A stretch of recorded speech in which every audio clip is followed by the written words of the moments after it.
Good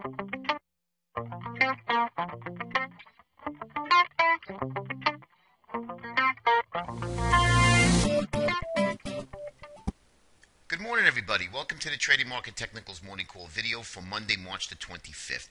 Markets had an up day on Friday. Dow up 90, S&P up 11, NASDAQ up 17, dollar down 49 cents, and the gold down 6. Lots of traders and investors were betting on a bailout from Cyprus, which that did come to fruition this weekend. We did get the bailout announced late yesterday night. S&P futures up 7 handles, so people like the news. I mentioned last week that Cyprus really wasn't a big deal, but however, it did produce some volatility, and we saw some choppy price action last week. But nonetheless, we had a nice gap down on Monday, and then we followed through with a little bit of selling, and then we rallied right back up again.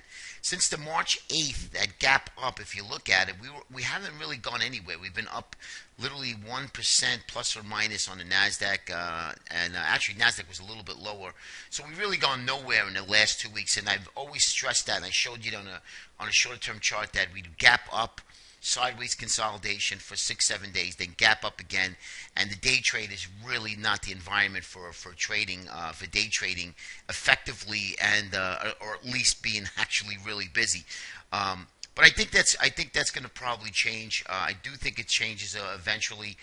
Markets just cannot continue to grind higher. However, when you have price action that just sideways consolidates on a sideways note, that's actually very bullish price action. So it would not surprise me that we go to the 1575 and at least test those highs here.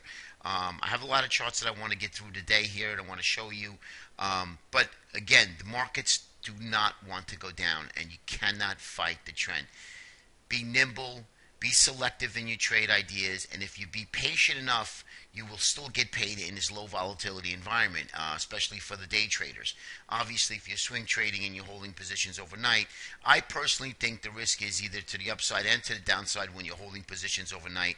Too much exposure, too much risk for me. You have something like a Cyprus come down, you're down 30 handles on a Monday, wipes out 2 or 3 months of NAV gain. So to me, being selective and picking the right trades during the day is really where I'm focused on during the day. Okay, so let's get right into the charts here. We have the bullish percent S&P. This is on a sell signal. Now, a lot of our indicators are just continue to give mixed signals. So when that happens, that's when you have to like kind of have less exposure out there, reduce your share size, and then just trade the best trade setups that you can. Now, we are approaching earnings season in the next couple of weeks. That's going to really give us some good volatility and some good trade setups going forward. All right, so look at our NASI. Our New York Stock Exchange, our NASDAQ exclamation index actually went on a buy signal last week. So now we're back on the buy signal. Can this be a little chop? Only time will tell. We're going to have to really see how this really start to pan out here. Same thing with the New York Stock Exchange Summation Index. You take a look at that as well. That also went on a buy signal. So we have some mixed signals here. Take a look at copper. Copper here back tested nicely the lower trend line of this large symmetrical triangle. Copper, this is a negative for the bulls. Copper is lagging what the markets are doing. So it's not really a good sign here to see copper lagging price action of U.S. indices. But if you look at FXI, which is the China fund, same thing. China lagging U.S. indices, that's not good as well. And if you look at the EEM, which I showed you last week, we did the same thing. Emerging markets lagging U.S. indices. So big mixed bag out here, but it looks like that traders and investors really could care less about anything but the ultra accommodation of the Fed printing and producing free money, and that's where you have the banks running up here to these all-time highs because of that free money, and that is what they're lending, making money. So if I give you 0%, obviously you can make money if you lend out anywhere above that. So it's real simple, and that's what the Fed is doing, and obviously doing a good job. But I think that that's going to hurt somewhere down the road. But nonetheless, we're short-term trades, so that's what we're looking to trade. NYMO. Take a look at a NYMO. Nothing going on here, guys. We have been literally plus or minus. We had a small little dip low here, a little pop higher, but really telling me that this market is just basically neutral right now. So something will give eventually, but it's just going to be another catalyst. Here's the Shanghai, which is a bullish. We have a nice big bull flag, broke out of the bull flag. Our ratio charts are higher, but again, stuck right underneath the 50-day moving average. But this is a bullish, nice bullish setup for the bulls for this market to think that the markets are going to go higher. Now, listen, 1575 in the SPX, we break higher than that. You could really, literally, I mean, there's nothing overhead, so we can run the 16, 16 and a quarter in a matter of days. So let's just keep that in mind. All right, so let's go right into the. Oh, I wanted to show you the bullish percent gold miners. We are on a buy signal, right? We are on. We did cross the the bullish percent index did cross over, and we have our ratio chart that did cross as well. So that is a decent sign for the GDX. However, I do think GDX has a lot more work to do.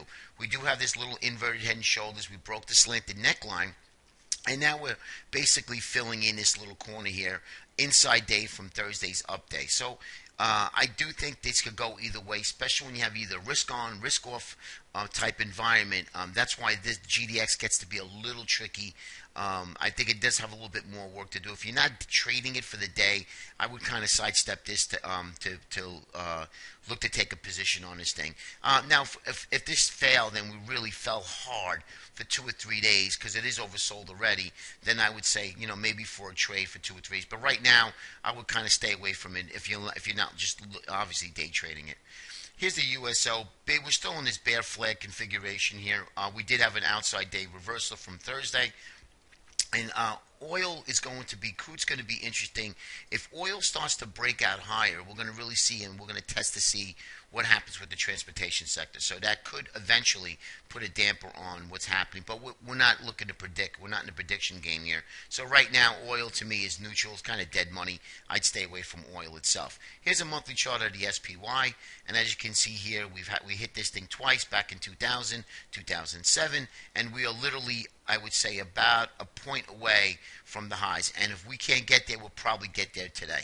And there's no reason why to fight this, guys. Do not look to fight to short the market when the market is giving you signals that it does not want to go down. So that's the monthly chart. Weekly chart, same thing. Broke back above this bearish rising wedge. We do have this 2 lower trend line channels here. One here within, and then now we're back outside it. So we did recover from the previous week, but we still didn't take out 2 weeks ago the high of 157.03, and that's what we're going to be looking for this week is the test of that.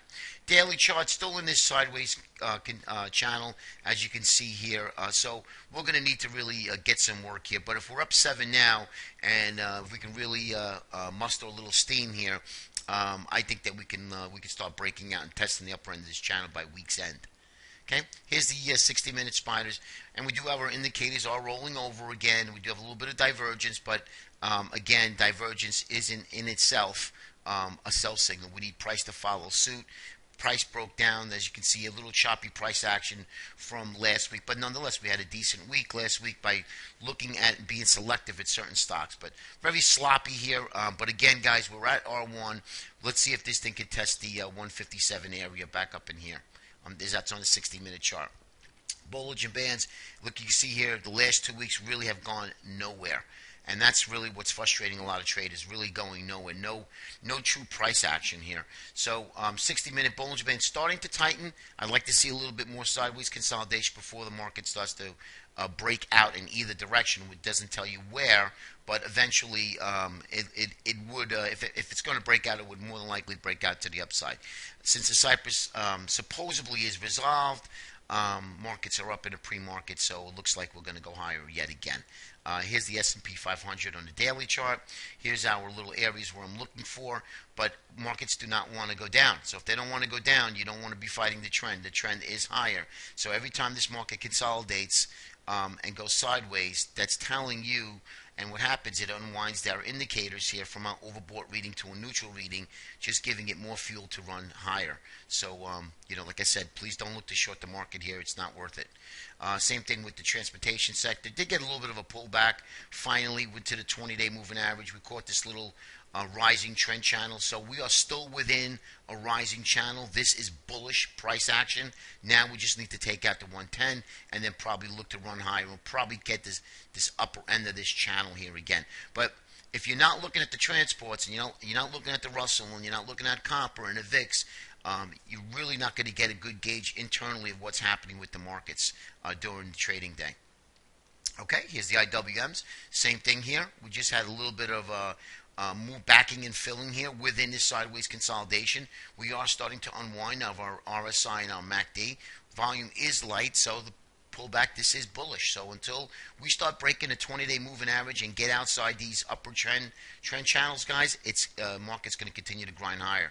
No two ways about it. Whether you like it or not, the markets are going to grind higher until we break below the 20-day moving average and break outside of these upper trend line.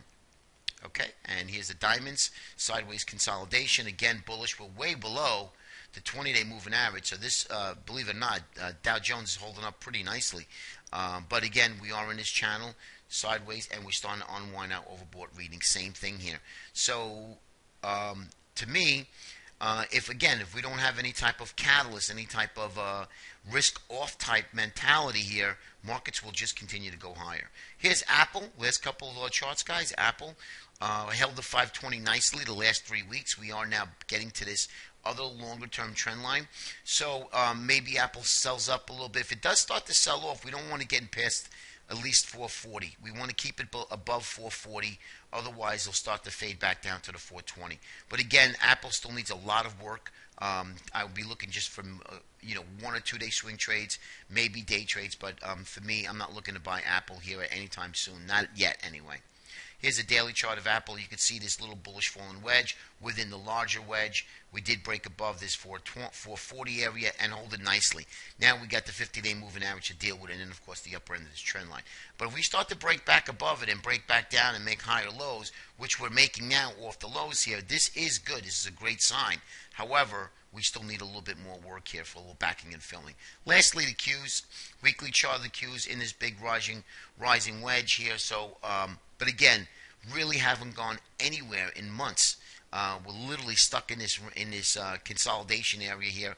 But again, building momentum. So eventually, the Qs should break out here. So now we're at the end of March. Maybe we get a little push up in April, and then we get that sell in May go away, and then we get a little bit of that sell-off going into the summer. But we'll see. Let's take it one step at a time. Here's the Q's daily chart, holding this longer-term trend line. We are back in it again. We did hold the 20 and the 50, and now we're back up into this consolidation area. So let's just take it one step at a time. Right now, this week is looking bullish. We're looking to buy pullbacks within the trend. The trend is up. The longer-term picture is up. So we're not looking to fight anything. If you're looking to short something, I'd be looking to short relative weakness. If you're a little uneasy about buying anything here, but look for quality stocks, guys. And I wouldn't be looking just to blindly just short the market, because that is not going to be good to your account. Have a great day. Enjoy the day today, and we'll see you first thing tomorrow morning. Take care, everybody.